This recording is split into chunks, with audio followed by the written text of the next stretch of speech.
Kwa majina, mimi naitwa Don Bosco Ooga Gichana. Leo hii nimeshiriki kwenye maandamano ya amani, Peace walk. Kwa ajili mimi ni mzawa wa mji huu wa Kisii. Nimelelewa hapa Kisii town. Nimesomea hapa Kisii town. Nilifanya hata usherati hapa Kisii town. Nikaoa hapa Kisii town. Nikafanya biashara hapa Kisii town.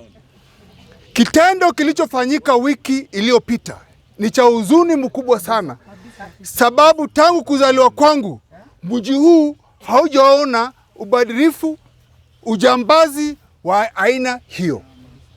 Ndio maana nikasema lazima nishiriki katika Peace walk, kukumbusha wale ambao sio wazao wa hapa, sio wafanyabiashara wa hapa, sio wakazi wa hapa, kwamba mji huu unajulikana kwa ajili ya amani.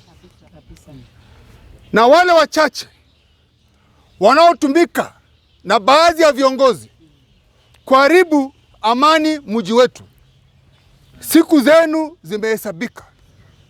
Kesho asubuhi na mapema, yale masaa yakachagua saa 10, sisi kama Kisii Business Community tutakuwa mjini. Wafanyabiashara tutakuwa mjini. Sheria inaturuhusu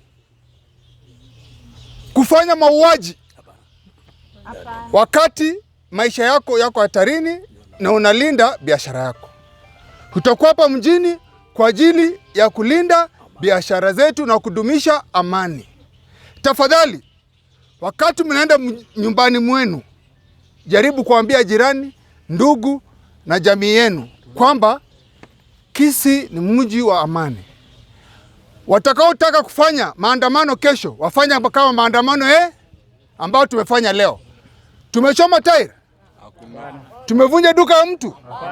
Tumetukana kiongozi yoyote? Na wao wakifanya maandamano, mambo ya kutukana rais, mambo ya kutukana viongozi waliochaguliwa, tunasema abadan katan. Mimi ndio niliongoza kutoa Shabana kutoka Provincial League kwenda National League. Sasa imeingia ligi ya juu. Msilete siasa kwenye Shabana pia. Mungu awajalie muwe na siku njema.